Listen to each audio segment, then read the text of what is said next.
Good morning friends, నేను advocate Srinivas Chauhan. మిత్రులారా, ఏదైనా ఒక agriculture land, non agriculture land కొనుగోలు చేయడం కంటే ముందు మనము సాధారణంగా అగ్రిమెంట్ ఆఫ్ సేల్ చేసుకుంటాము. అగ్రిమెంట్ ఆఫ్ సేల్ చేసుకున్న తర్వాత కొంత సమయం తీసుకొని sale deed through registered sale deed ద్వారా ఆ ప్రాపర్టీని కొనుగోలు చేస్తాం. అంటే రిజిస్ట్రేషన్ ఆఫీస్లో ఆ డాక్యుమెంట్ని రిజిస్ట్రేషన్ చేసుకుంటాం. సాధారణంగా అగ్రిమెంట్ ఆఫ్ సేల్ అనేది ఒక అన్రిజిస్టర్డ్ డాక్యుమెంటు. దాని వ్యాలిడిటీ కేవలం 3 సంవత్సరాలు మాత్రమే.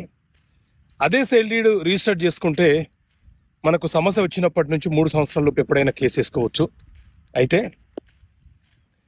ఏదైనా ఒక ప్రాపర్టీ కొనుగోలు చేసేటప్పుడు సేల్ డీడ్లో మనం పెట్టుకోవాల్సిన కండిషన్స్ ఏంటి అని అంటే, అమ్మకందారుడు నాకు అమ్మడం కంటే ముందు ఎక్కడ ఎవరితోనూ అగ్రిమెంట్ చేసుకోలేదు, ఎవరికి వీలునామా రాయలేదు, ఎవరి వద్ద ఈ ప్రాపర్టీ తాకట్టు పెట్టలేదు, మార్టిగేజ్ పెట్టలేదు, దీని మీద నాకు సర్వ హక్కులు ఉన్నాయి, నా తర్వాత నా పిల్లలకు కూడా ఈ ప్రాపర్టీ మీద హక్కులు లేవనే అంశాలను ప్రస్తావిస్తూ మీరు సేల్ డీడ్ని డ్రాఫ్ట్ చేసుకొని కొనుగోలు చేసుకోవాలి.